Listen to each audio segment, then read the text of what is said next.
안녕하세요. 작은 아씨들 사화 요약 및 웹피셜입니다. 많은 분들이 궁금해 하시는 부분이 과연 진아영은 죽은 것인지, 아니면 원상화로 성형하고 부활한 것인지, 그것도 아니면 5인주로 변신해서 싱가포르에서 살고 있는 것인지 하는 부분일 겁니다. 한 가지 확실한 것은 진아영은 원상화와 많이 친했다는 점입니다. 원상화로 성형을 하고 원상화로 산다고 하더라도 원상화의 성격이나 말투, 감정 등을 똑같이 하지 않고는 금방 들통이 날 것입니다.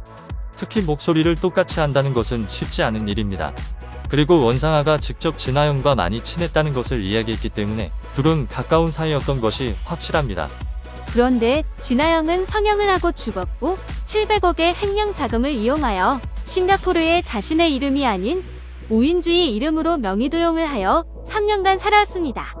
그렇게 하기 위해 오인주에게 영어로 된 문서에 서명을 하도록 만들었습니다. 이것은 치밀하게 계획된 일입니다. 그럼 이런 계획은 진아영이 혼자 계획한 것일까요? 원상화와 진아영은 연인 사이처럼 자주 만나고 있던 것 같습니다. 원상화가 돈이 많기는 하지만 400만 원이 넘는 구두를 생일 선물로 주는 것은 단순 선물로 보이지 않습니다. 원상화는 박재상과 결혼을 했습니다. 그런데 원상화의 오빠 원상우는 비자금을 만들라는 지시에 불응하고 아버지를 고소했다가 오히려 정신병원에 입원해 있습니다. 원상우는 결국 박재상에게 밀려서 원령그룹은 박재상의 소유가 되었습니다. 원상화와 박재상은 정말 화목한 결혼 생활을 하고 있는 것이 맞을까요? 저는 쇼윈도 부부인 것 같은 생각이 듭니다.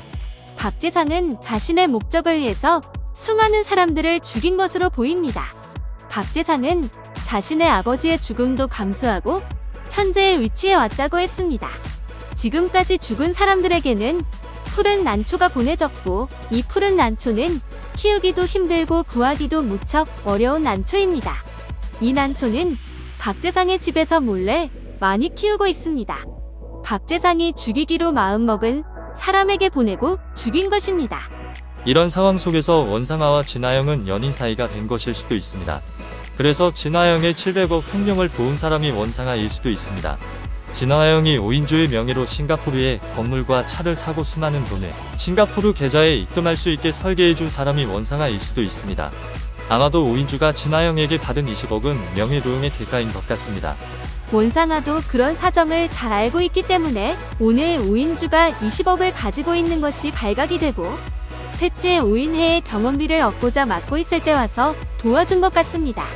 5인주가 받은 20억은 결국 원령그룹의 돈입니다.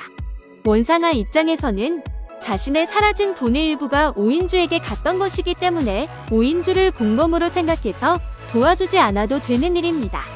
그런데 원상화는 오히려 맞은 5인주를 걱정해주고 또 5인주에게 자신의 비서가 되어달라고 합니다. 진아영이 했던 일을 대신 해달라고 부탁합니다. 같은 상황에 원상화가 아니라 박재상이라면 어떻게 했을까요? 5인주를 용서했을까요? 원상화랑 박재상은 분명 다른 입장을 취하고 있습니다. 원상화가 진아영을 도와주었다면 5인주를 도와주는 것도 이상한 일이 아닙니다. 오늘 원상화가 5인주에게 했던 말이나 행동 때문에 진아영이 원상화가 되어 살아온 건 아닌지 생각되었던 순간도 있었습니다. 하지만 그것은 원상화가 진아영에게 해줬던 말들이었고 그것을 이번에는 5인주에게 그대로 했던 것 같습니다. 그래서 혹시 진아영이 원상화로 성형하여 살아온 것은 아닌지 오해하게 만들었던 것으로 생각됩니다. 정말 원상화가 진아영과 연인 사이였는지, 진아영의 횡령을 도와주고 5인주도 도와주려는 것인지 다음화에서 명확해질 것으로 보입니다.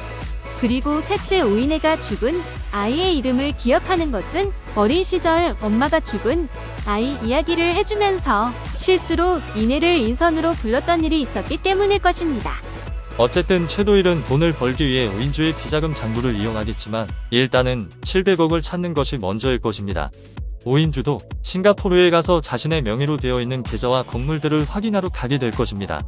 아마도 그곳에서 자신의 명의로 현재도 죽지 않고 살고 있는 진아영의 흔적을 찾게 되는 이야기가 다음화에서 나올 것 같습니다.